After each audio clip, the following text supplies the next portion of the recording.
سلامونه او مینه. رنګونه د برس په لارښود یوازې ښکلا نه رامنځته کوي بلکې زموږ د ټولنې تیاره او رڼا دواړه انځوروي.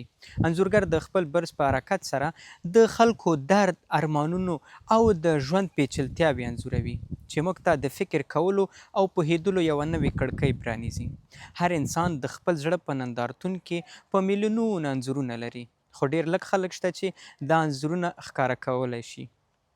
زموږ میلمه له همدې لږو کسانو څخه دی. هغه د رنګ، لیکې او سکوت له لارې خبرې کوي، خو دا خبرې د معمولي ژبې نه ډېرې ژورې دي.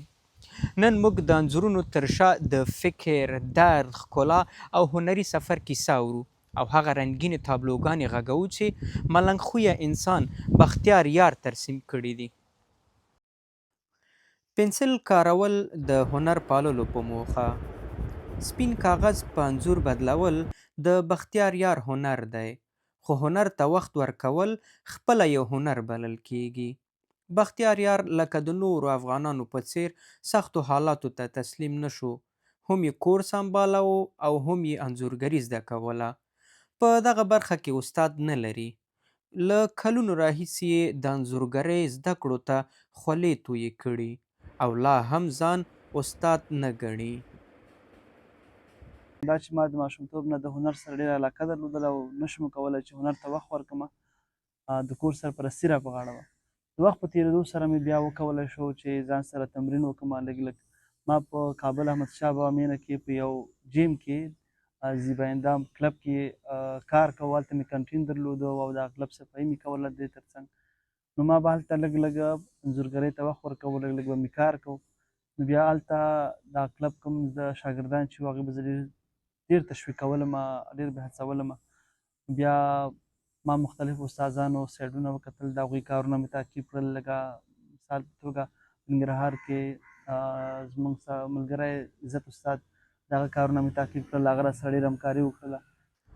نه یوازې د بختیار د هنر رنګونه ښکاره دي، بلکې په رګونو کې یې د وینې ترڅنګ ملي احساس هم تاویږي. فکري مزاج یې دومره نرم و چې بې وسه ماشومان یې وړیا روزل او د روښانه راتلونکي په هیله پنسل یې د مشل پر ځای ورکاوه. د دې ترڅنګ چې زه په ګالري کې انځورګري وکړم، کار وکړم، نو ومې غوښتل چې هغه تعداد زده کړه ماشومان یا وطنوال چې هغوی د هنر سره علاقه لري او هغوی راوغواړم دلته ما سره په ګالري کې کار وکړي. نو په وخت د تېرېدو سره ما په بازار کې ډېر تعداد ماشومان ولیدل چې هغوی به دستفروشي کوله، ژاولې به یې خرڅولې یا به یې بوټان پالش کول، پلاستیکونه به یې خرڅول.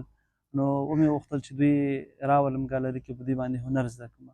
په پیل کې د دې زده کوونکو حساب کم و، تقریبا 20 زده کوونکي وو. بیا داسې کلار کلار روزمره ماشومان راتلل چې هغوی علاقه درلودله د هنر سره او دوی بیا موږ سره زده کړې کولې په هنر کې.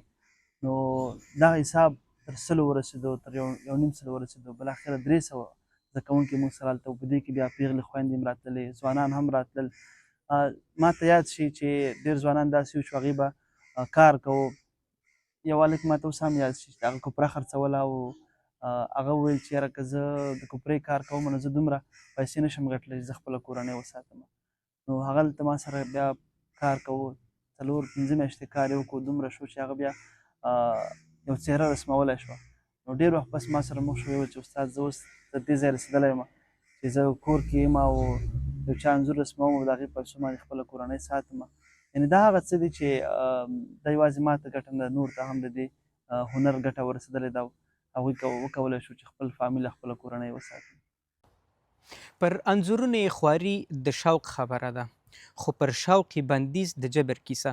طالبانو پر انځورونو او څېرو رسمولو بندیز ولګاوه. پر ده د خدمت کولو دروازې وتړل شوې. روزنیز مرکز ته یې قلف واچول شو او هغه ماشومان بې هنره شول چې خپل راتلونکي لپاره یې د رڼا هیلې لرلې. د وخت په تېرېدو سره د نوي دولت د راتلو سره په دې هنرونو بندیز ولګېده. زما ګالري یو څو وارې وتړل شوله. ما به هڅه کوله چې زه د دې دولت څه غوښتنه ده، کومه لایحه ده چې زه په هغې ځان برابر کړم او زه دغه د خدمت لړۍ دوامداره جاري وساتم. بیا بالاخره داسې وشوه چې بدبختانه زما ګالري په پخه رابنده شوله او بیا زه مجبوره شومه چې پېښور ته راکډوال شومه. دلته اوس په پېښور کې او د مهاجرت شپې سبا کوو. بختیار چې نوم یې د بخت نښه ده خو بخت ورسره یاري ونه کړه د بلا هیلو سره له وطنه لاړ او کډوال شو اوس هغه د خپل کمرنګه هنري کارونو ترڅنګ په پېښور کې د مفکورې په نوم هنري مرکز کې صفاکاري کوي او کله کله په ښار کې سبزي هم پلوري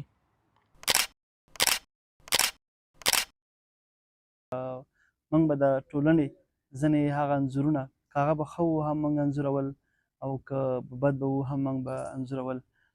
لکه ملي اتلانو یعنې د کرکټ ورزشکارانو داسې نور د ورزش په برخه کې نور کوم اتلان وو هغوی به موږ د هغوی انځورونه موږ ښکل او انځور کول مو هغوی مو تشویق دپاره چې هغوی تشویق شي او داسې نور هم ځینې بدې پېښې به وي چې هغه به موږ انځورولې وو هغې به په ټولنه باندې تاثیر کوو څه اصلاحات به پکې راتلل خو اوس په دلته هغه څه نشو کولی. صحیح ده زموږ او د دې د پېښور د خلکو ژبه کلتور او کړه وړه هر څه یو رقم ته دي خو هغه څه چې موږ په وطن کې انځورولی شو دلته نشو کولی. نقاشي هغه ستره کړکۍ ده چې د هنرمند فکر خیال او احساس ترې د نړۍ هر ګوټ ته الوزي هر یو انځورګر په خپل ذهن کې په خپل فکر کې یو څه لري یو تخلیق لري هغه غواړي چې دا هغه انځور کړي او د نړۍ خلکو ته یې وښیي. انځورګري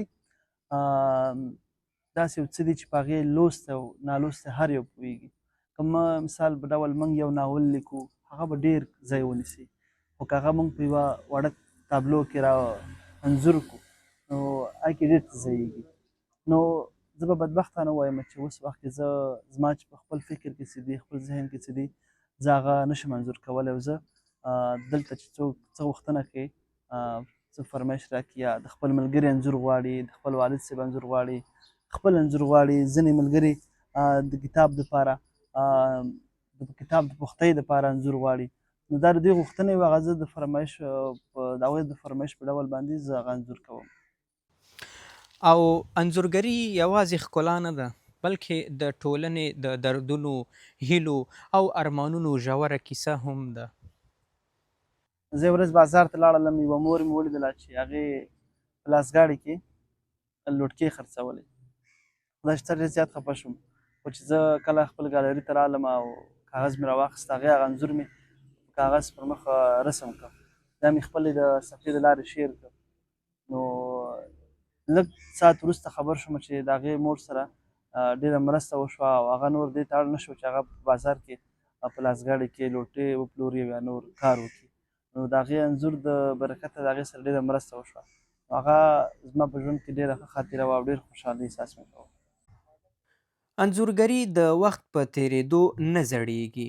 د هر نوي نسل په سترګو کې د تازه خیال، نوې کیسې او نوې ښکلا په څېر ځلېږي.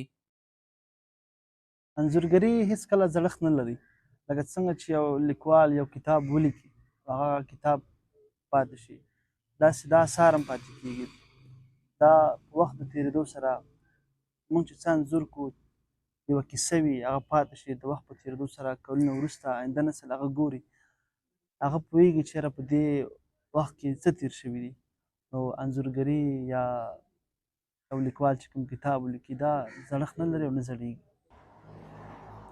بختیار د رنګونو په مینه کې دومره ډوب و چې غوښتل د خپل ژوند د ارمانونو لویې تابلوګانې نقاشي کړي خو د رنګونو محدودیت او د وخت تېرېدل ډېرې هیلې ورته نیمګړې کړې. زه اوس فلحال په پنسل باندې ډېر کار کوم خو زما خوښې سبک چې کوم دی هغه اوبهیز رنګونه چې واټر کلر ورته ویل کېږي.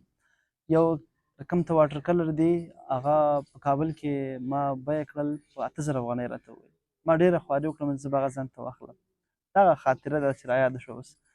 نو یوه ورځ زه لاړلم ما ویل زه به دا واخلم ما خپل د جیب موبایل ورته خرڅ کړه په هغې موبایل مې 7000 روپۍ وکړلې بیا زه لاړلم او هغه دکاندار ته مې وویل چې دغه اوبهیز رنګونه یا دا واټر کلر سیټ چې کوم دی دا ماته راکړه هغه وویل چې نه په 7000 نه کېږي 8000 نه دا کم نه کېږي. نو هغه ما موبایل هم ورته خرڅ کړه خو هغه واټر کلر مې تر نن ورځې پورې وانخیست هغه ارمان هماغسې ارمان پاتې شو.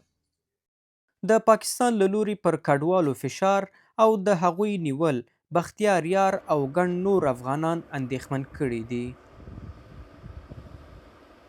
یو مسله روانه ده چې دلته چې کوم افغانان پراته دي د 40 کالو راهیسه یا د دې نه ډېر، دوی اوس بېرته وطن ته لېږي. نو دا چې موږ وطن ته لاړ شو نو زه به طبعا د هنر نه لرې پاتې کېږم، ځکه چې هلته په هنرونو باندې بندیز دی، دغه څهرې موږ نشو رسمولی. نو زه به طبعا وطن ته لاړ شم، زه به انځورګري نه کوم، زه به یا سبزي پلورم یا به په یو رستورانټ کې کار کوم یا به یو کراچۍ چلوم. د بختیار یار کیسه موږ ته دا راښایي چې هنر د هر ډول سختو محدودیتونو پر وړاندې بیا هم ژوندی پاتې کېدلی شي.